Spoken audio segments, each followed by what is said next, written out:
Alright, roll back, family. In this video, I want to talk about racism, okay? I want to speak on racism, alright? So, racism, right? For nobody wins in the race of racism because in this race, when you win, we lose, okay? We all lose. But where racism originated from, family, in honesty, and me being completely honest with you, is reptilians, okay? Because we must understand that to be these draconian reptilians is the lowest aspect of consciousness in life, right? You must understand this. So,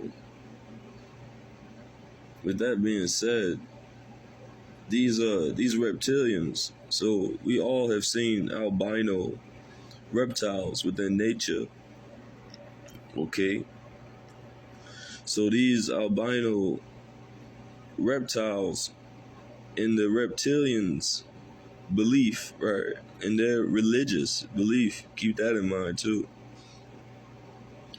In their religious belief, they believe when one of them is born white, right, then that's the chosen one, okay? That's the one that's been sent from their most high, right? So from their great mother, right? Because these reptilians have queens, okay? They don't really do the kinglyship, they do the queens, okay? So that boiled down to here because they are over the planet, right? And their whole main objective this whole time, right, on this planet has been to lower the vibration, okay? It was to lower the vibration. That's why in the times when you had the Black Panther Party and things of that nature, peace and hair grease, and all that, in those times, we were really finding ourselves as a people, right? And then the vibration started to rise on the planet, okay? But their whole thing is to teeter-totter this vibration, right? But to keep it more on the lower end, right? And so these beings are the ones that came up with racism. And then they even took it deeper because they didn't want to only divide us physically, right? They also wanted to go for the spirit. So they created religion, right? Putting light on demons, right? Because Ray is light, okay? And Legion is demons, right? Because, in the Bible, whenever Yahshua casted demons into the pig, and I think the damn thing said, "I'm Legion," and threw itself off the mountain, it's demons, okay? So religion, right, is religion, right? Putting lights on demons, okay? Alright. So they divided us spiritually and physically. And then they even took it to another way physically by going into the sound, right? And divided the tongues, right? Enlil, yeah. Enlil, Jehovah, right?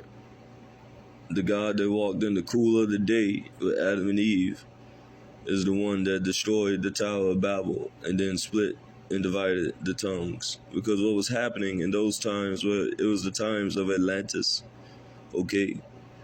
And everyone spoke one language, right? And we communicated and we built a tower, literally, a literal tower, family. We built a tower to communicate to the heavens, right? So pretty much to go to the heavens like crafts and things of that nature. We did this in Atlantis, right? So Enlil wanted to see what the humans were doing up there on the barrel, okay? So that's when you hear in the Bible where it says, let's go down there and see what those humans are up to, right? And they saw, and Enlil saw that we had built towers and all these different systems and crafts, and we were actually going to the heavens and coming back freely, right? So pretty much Stargates, family, which we also had in Kemet.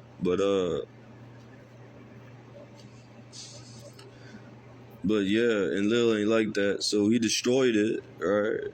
Didn't only destroy the tower, but split up the tongues, divided the tongues, right? And that's where you get that story from, okay? So the Bible is just a coagulation of opinionated, chosen, resonated stories from Egyptian texts, right? A Kemetic text, right? A Sumeric text, right? And all these different scrolls, right? And just chosen stories and put together the best way they could, right? Into actual accounts of events, but made and seen in their image, right? And made into a book, which is really all religion, okay? Which is really all religion. It would have been the Quran to be the sacred text from the Most High, right?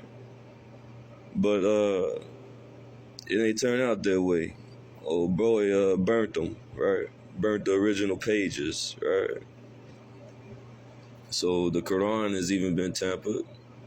And if you look at that Baphomet symbol, where you see the crescent in the light and the crescent in the dark, it's showing that the Baphomet has the devil pretty much has control over both sides of Islam. Okay. Okay. So overstand that. Overstand that. It's very important. Because everybody thinks that this shit is pure, untouched, right? Uncorrupted. If it came out of a man's hands, it is corrupted. Okay. Once the text leaves heaven, right? Once it leaves Allah, right? Anu, right? Theos, right? Once it leaves the Most High and it comes down, it's corrupted. It's corrupted. Once it leaves Gabriel's hands, it's corrupted. As simple as that. As simple as that. Because once you leave from up above and you come down, it's like death, right? It's like death.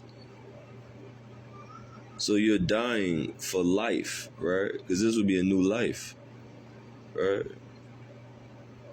And that symbol is the same symbol as that cross, right? With each side meaning an element, right? And the elements are the elements of life. So it's the same thing that comes from the Ankh, right? The cross came from the Ankh. Okay. So Heru died on the Ankh, right?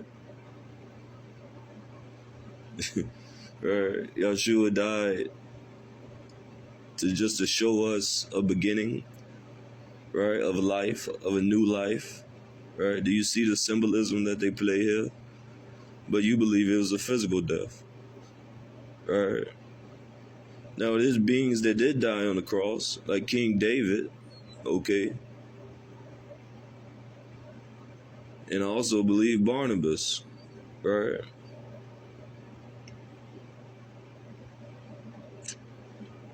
But yeah, family, I just wanted to put that out there because Spirit felt that it was important. We felt it was important.